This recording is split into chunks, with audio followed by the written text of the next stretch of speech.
donc je suis super ravi de vous retrouver aujourd'hui pour une nouvelle vidéo bien particulière qui va concerner non pas les AR15, donc pour une fois on va changer, donc je pense que ça va faire plaisir à certains. On va parler AK-47, notamment de la marque Zastava. Mais avant toute chose, je tiens à remercier donc tous les nouveaux abonnés qui viennent d'arriver sur la chaîne, donc bienvenue à vous. N'oubliez pas de cliquer sur la petite cloche pour être au courant avec les notifications des dernières vidéos qui sortiront dans pas longtemps non plus. Donc on va commencer la vidéo sur les AK-47, les modulations, les modifications suivant les modèles au niveau longueur de canon comme sur les AR15, tout de suite après ça. Donc, alors, on va commencer par Zastava. Donc Zastava, pour faire simple, c'est une entreprise qui a été créée en 1853 dans le sud de Belgrade.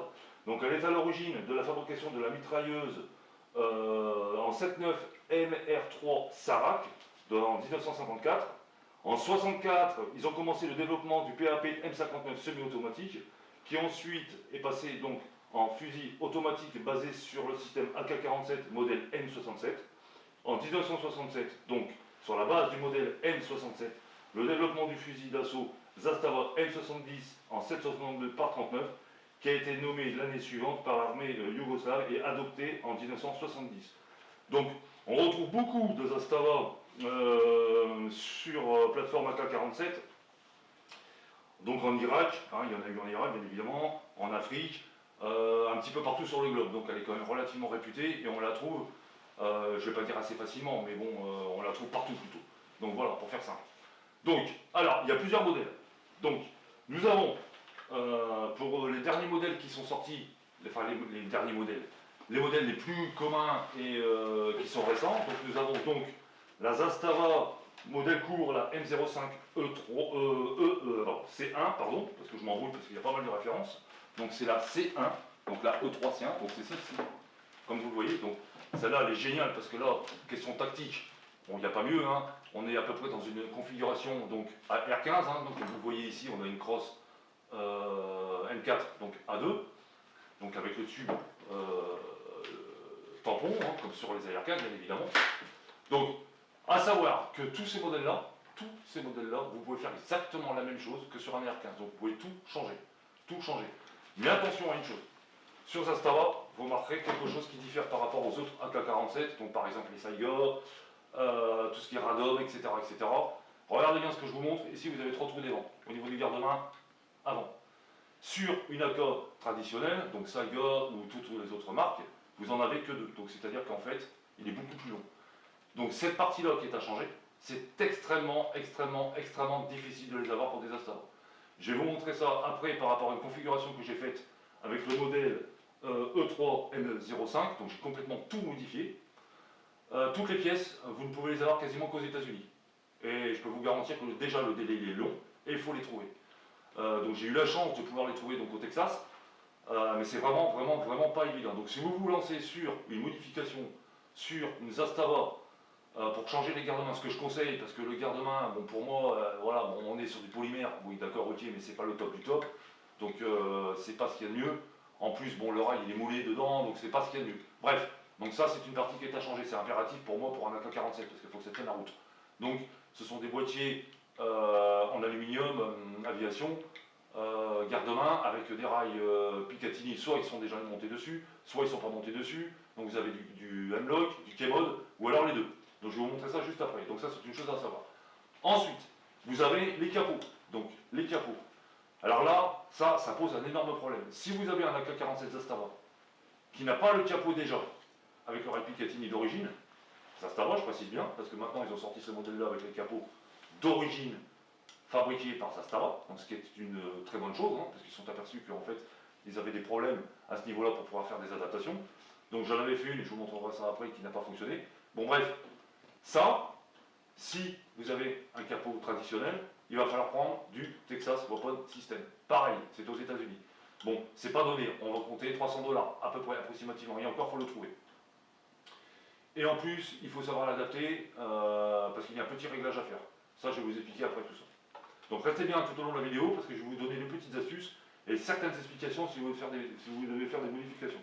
Vous avez les puits de chargeur qui peuvent être changés, vous avez aussi le verrou de chargeur qui peut être changé, tout ce qui est détente, donc les détentes c'est pareil, tous les blocs détente peuvent être changés, donc ce qui a été fait sur la mienne. Donc voilà pour les petites infos.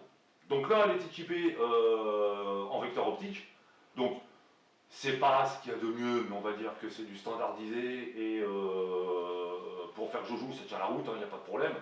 Donc c'est pas si mauvais que ça, faut pas croire, hein. Donc c'est sympathique. Notamment vous avez un red dot ici vecteur optique qui lui a l'avantage d'avoir plusieurs réticules différents. Vous avez donc un x5 Magnifer ici de la même marque vecteur optique qui est pas mal. Donc franchement j'avoue que bon pour le prix on est bien. Par contre ce qu'il y a de bien, ça j'en avais parlé une fois pour les Magnifer, c'est que vous avez un gainage caoutchouc. Donc ça c'est hyper important, à la fois pour les chocs, l'appréhension de la main, donc ça ne glisse pas et ça c'est très bien. Je vais la retourner dans l'autre sens et je vais vous montrer un petit peu le bloc laser que je vous avais déjà présenté une fois. Donc le voilà, vous avez le bloc laser infrarouge IR qui est monté dessus. Donc là, petit problème que vous ne pouvez pas voir comme ça, parce que en fait, là, par rapport au rail Picatinny qui est monté d'origine sur le garde-main de la Zastava, comme c'est mal fait, c'est pas ce qu'il y a de mieux. En fait, le boîtier, il est légèrement de travers. Donc c'est d'ailleurs pour ça qu'il faut changer les garde-mains. Donc ça, c'est impératif. Déjà, ça bouge, c'est pas ce qu'il y a de mieux, c'est pas si solide que ça, enfin c'est solide, mais on va dire qu'il y a un petit peu de jeu, donc ça, c'est pas bon. Donc, il faut préconiser un garde-main, donc aluminium, aviation, aux États-Unis, vous pouvez l'avoir. Donc voilà pour la première. Donc elle est toute jolie, elle est magnifique. Donc vous pouvez mettre tous les chargeurs AK-47, donc vous avez tous les chargeurs qui passent, bien évidemment, hein. Donc mon petit conseil pour les chargeurs, Magpul PM Mag, Gen 3 ou Gen 2.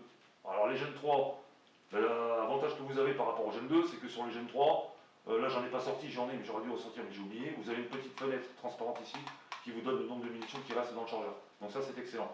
Vous avez CA Tactical aussi qui font des chargeurs AK-47 avec un compteur de chargeur en élévation.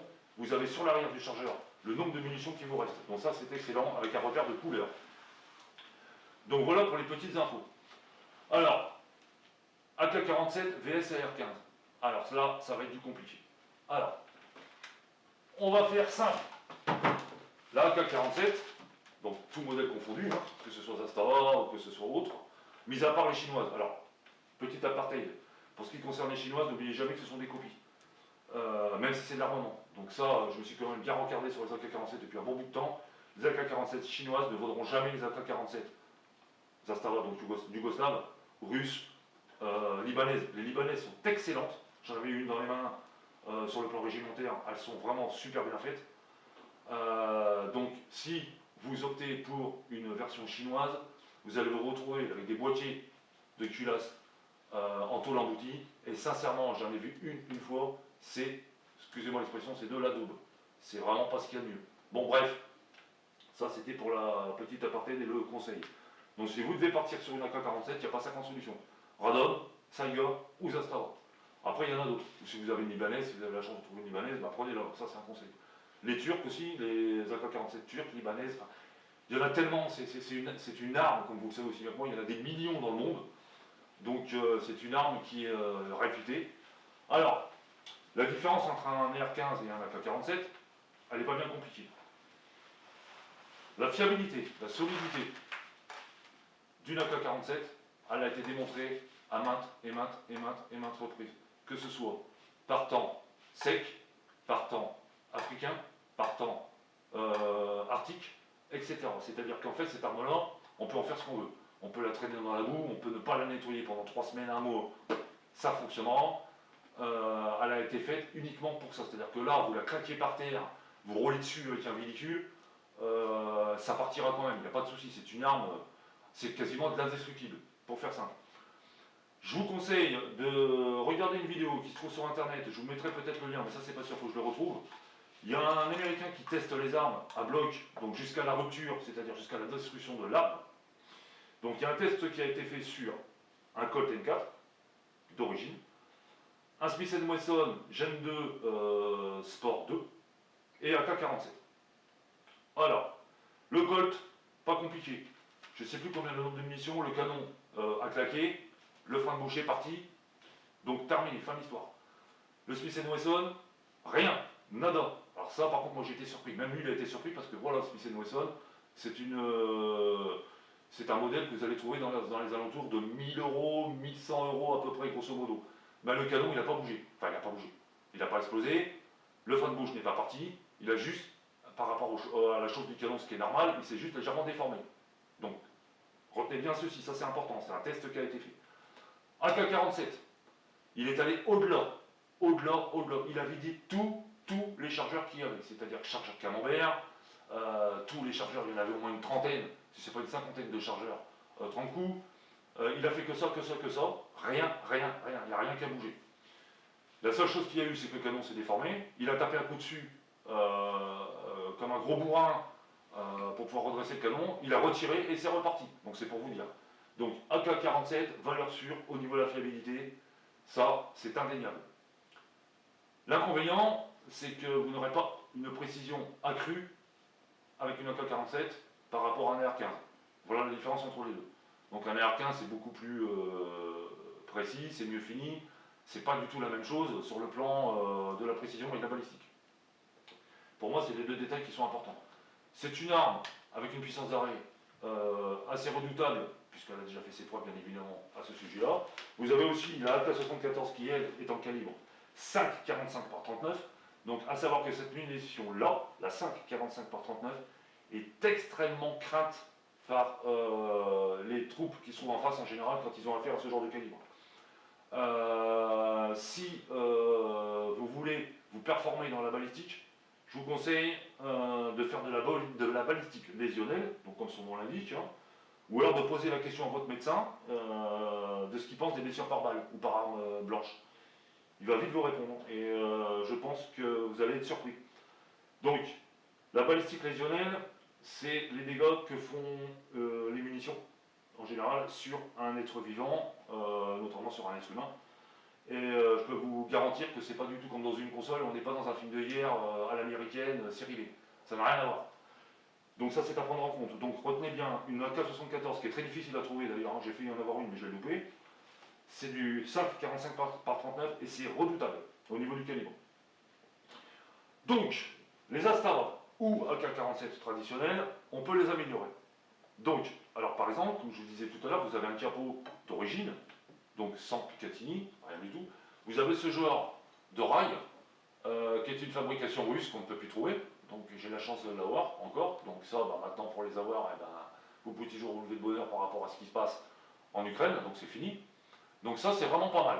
Donc ce qu'il y a de bien, c'est que ici vous avez un réglage, donc par rapport à la longueur de votre boîtier, donc vous avez des vis en dessous, vous décalez, vous réglez, ça se prend dans le verrouillage sur l'arrière et ça ne bouge plus. Donc ça, c'est vraiment bien. En espérant qu'un jour on puisse en ravoir, parce que sincèrement c'est pas si cher que ça, il faut compter une centaine d'euros si mes souvenirs sont bons, entre 100 et 130 euros, et vous avez quelque chose de potable en alu aviation. Donc ça, regardez bien, je vous le montre, hein. Comme ça voilà, si vous en trouvez, eh ben foncez dessus, peut-être que vous allez pouvoir en trouver d'occasion. À la limite, je peux toujours me renseigner si vous avez besoin pour savoir s'il y en a encore en stock par rapport à mon armurier.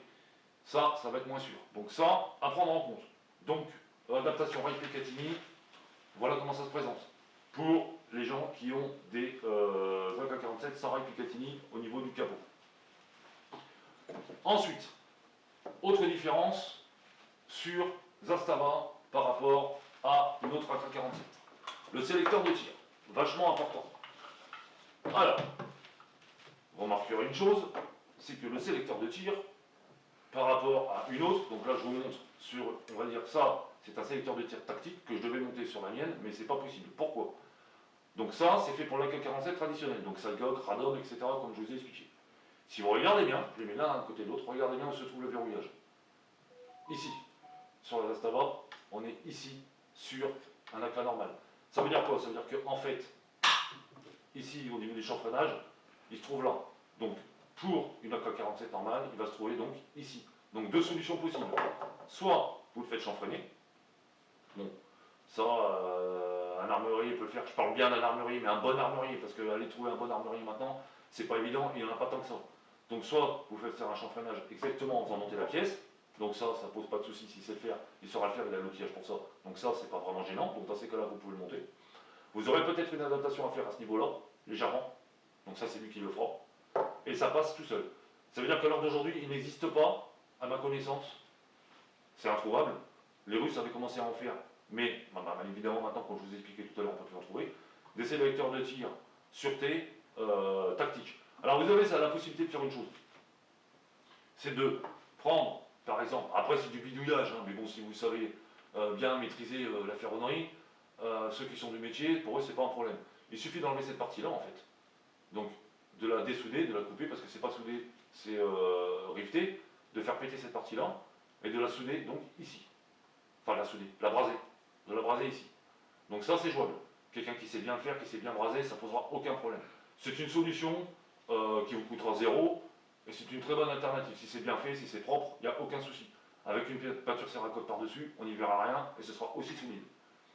Donc voilà, donc la présentation de la Zastava M05E3, donc c'est le modèle traditionnel de longueur standard, donc c'est exactement dans la même configuration que la petite, donc c'est-à-dire la M05C1. Donc comme je vous disais, les nouveaux modèles, donc ceux-là, qui fait partie des nouveaux modèles, ont tous maintenant un capot avec rail Picatinny intégré. Ça, c'est génial. Alors, vous remarquerez au niveau de la hausse, donc la hausse se trouve ici, donc vous n'avez plus du tout le même système qu'avant, avec une hausse style Moser, hein, par exemple, avec la languette par-dessus, ça n'existe plus. Mon conseil, soit vous montez une hausse de secours, que je vais vous montrer juste après, Texas Weapon System, qui elle est étalonnée sur 100 mètres. Donc ça pose aucun problème. Je vais vous montrer ça tout de suite, avant de repasser sur celle-là. Donc, si vous avez un modèle qui, lui, n'a pas du tout été configuré, c'est-à-dire qu'il est de base, donc, c'est-à-dire crosse-bois, garde-main bois, là, ça va devenir compliqué. Pourquoi? Parce que déjà, il y a une chose qui diffère par rapport aux autres AK-47, c'est-à-dire que, par exemple, pour la crosse, donc là, c'est ce modèle-là, pour la crosse, toutes les Astavas, je parle là, c'est pas du tout le même montage. Donc, sur une AK-47 normale, vous avez ici, au niveau du boîtier, une languette hein, qui vient ici, qui, elle, vient se prendre dans la crosse par-dessus. Chose qu'il n'y a pas sur Zastava. C'est droit, donc vous n'avez pas du tout la partie métallique ici qui vient renforcer le dessus de la crosse. Ça, vous ne l'avez pas sur Zastava. Donc, il faut un montage spécifique. Donc, moi, la seule fabricant que j'ai trouvé pour l'instant qui fournit des crosses pour Zastava, c'est Fab Défense. D'ailleurs, c'est ce qu'il y a dessus là. Donc, sur une version bois, voilà tout ce qu'il y a à faire. Je vous parlais tout à l'heure du capot. Donc, le capot, c'est du Texas Weapon System. Texas Weapon System. Oui, c'est ça, Texas Weapon System, pardon. C'est ça, je ne me trompe pas, parce que j'en ai tellement dans la tête qu'à un moment donné, je sais plus où j'en suis dans mes marques. Donc, c'est du Texas Weapon System, c'est du Gen 3. Il y a plusieurs versions, il y a le Gen 1, Gen 2 et Gen 3. Le Gen 2, il est beaucoup moins épais. Donc là, ils se sont aperçus que ça pouvait amener une certaine fragilité, donc ils ont sorti le Gen 3 qui est vachement plus épais. Ensuite, ce qu'il y a de bien avec ça, c'est que ça se monte comme ça, vous voyez, et ça ne bouge pas. Donc là, il faut virer la hausse, bien évidemment. Vous avez un verrouillage qui est ici. Bon, il faut être minutieux. Hein. Vous avez une petite agrafe qu'il faut mettre ici. Vous avez les boulons qui sont arrivés ici. Et la hauteur qui est arrivée ici. Une fois que ça c'est fait, attention à une chose, c'est que le capot, ici, vous avez une languette qui va se trouver là. Cette languette-là, elle est faite pour être légèrement tendue de façon à appuyer sur le boîtier, de façon à ce qu'il n'y ait aucun jeu. Une fois que c'est fait, je peux vous garantir à 200%, parce que j'ai testé, que vous gardez le zéro sans problème. Alors moi, ce que j'ai fait des pompes avec à l'envers, en enlevant les optiques, les mises donc au sol, bien claquées par terre, de tout mon poids, même si je ne suis pas lourd. On a testé, il y a une autre personne qui a testé qui était beaucoup plus lourd que moi, il l'a fait, on a testé aussi, et ben ça n'a pas bougé, on a remonté les hauts-tech et terminé, fin de l'histoire. Ça ne bouge pas. Le prix, alors attention, parce que là par contre ça commence à monter. Là on est à peu près sur du 300 $, entre 280, entre 250 $ et 300 $, si vous avez une promo. Vous pouvez l'avoir qu'au Texas, donc ça c'est pas évident à trouver. Donc si vous avez besoin, vous me le dites dans les commentaires, donc n'hésitez pas, hein, dans les commentaires vous me dites que si vous avez besoin de renseignements, je peux essayer de voir de mon côté si ça se fait encore, parce que là en ce moment c'est la pénurie pour avoir de la pièce pour AK-47. Idem pour le garde-main. Donc là, vous remarquerez que c'est un garde-main K-Mode. Ça a été d'une complexité, j'ai attendu, tenez-vous bien, 7 mois de commande pour pouvoir l'avoir. Pareil, ça a été commandé juste après le capot aux États-Unis, pareil au Texas. Donc c'est un très très bon garde-main. C'est du NC Star Et ben, quand vous voyez l'épaisseur, hein, c'est simple, on le voit là. Hein. Donc là, l'épaisseur, on la voit bien, hein, c'est vachement épais. Ça tient super bien, ça ne bouge pas, regardez-moi ça, comment c'est calé. Pour bouger, il n'y a rien qui bouge, quoi. Donc là, c'est nickel chrome. En plus, c'est du T-mode, donc il va jusque là, donc nickel, ça s'adapte parfaitement bien. Ça se monte parfaitement bien. Vous n'avez aucune modification à faire à la lime ni au papier vert, ça passe tout seul. Il faut même légèrement forcer un petit peu pour que ça puisse passer, ce qui est mieux d'ailleurs. Donc voilà. Ensuite, sur un AK-47, l'avantage que vous avez, c'est par rapport au frein de bouche, au flash hider, etc. Vous pouvez monter ce que vous voulez, parce qu'en fait, vous avez une espèce de goupille ici avec un ressort à l'intérieur qui bloque le frein de bouche et le cache-flamme. Donc vous pouvez mettre à peu près ce que vous voulez. Donc là, ici, celui-ci, vous ne le trouverez pas, parce que je l'ai fait faire sur mesure en Tchécoslovaquie à l'époque, pour une autre de mes AK-47 que je n'ai plus maintenant. Donc il a été fait sur mesure. C'est un flash hider, ça s'appelle un Eclipse. Donc on appelle ça tulipé. Donc lui, je peux vous garantir que depuis que je tire avec ça, on en est à 70% à peu près de recul en moins et la flamme, on ne la voit quasiment pas. C'est le top du top. J'ai plusieurs personnes qui ont testé, qui ont tiré avec, ils avaient l'impression d'être sur du 22 Lorient. Donc c'est pour vous dire. Donc ça, c'est l'idéal. Donc les freins de bouche et les flash hiders, n'achetez pas n'importe quoi. Pareil, au niveau des marques, vous avez Troy Industries, ils n'en font pas, je pense. Mes souvenirs sont bons, non, je ne pense pas. Je crois que, je l'avais dit la dernière fois, c'est du Strike Industries qui ne sont pas mauvais. Strike Industries, ils ont pas mal de modèles. Notamment plus courts, mais des modèles à peu près comme ça qui fonctionnent très très bien. Donc ça, c'est pour la petite info. Ensuite, pour le réglage de l'œilleton. Donc, vous devez avoir cet outil-là. Donc cet outil-là va vous servir à dévier le guidon. Je parle d'œilleton, en fait, l'œilleton, pas du tout, parce que l'œilleton se trouve de l'autre côté, donc c'est moi qui me suis trompé. Donc pour le guidon, donc là, vous avez cette partie-là qui, elle, va demander à être poussée pour pouvoir être réglée en latéral. Donc attention, j'en ai vu certains qui sont amusés avec des pointeaux à essayer de pousser, etc. Si jamais c'est grippé ou quoi, vous allez tout escater au bout d'un moment. Enfin, il faut y aller quand même pour escater un AK-47. Mais des fois, ça ne fonctionne pas, ça peut être grippé. Donc il existe cet outil-là, qui est très très bien. Hein. Donc vous le mettez comme ça, voilà. Donc il faut le dévisser, bien évidemment.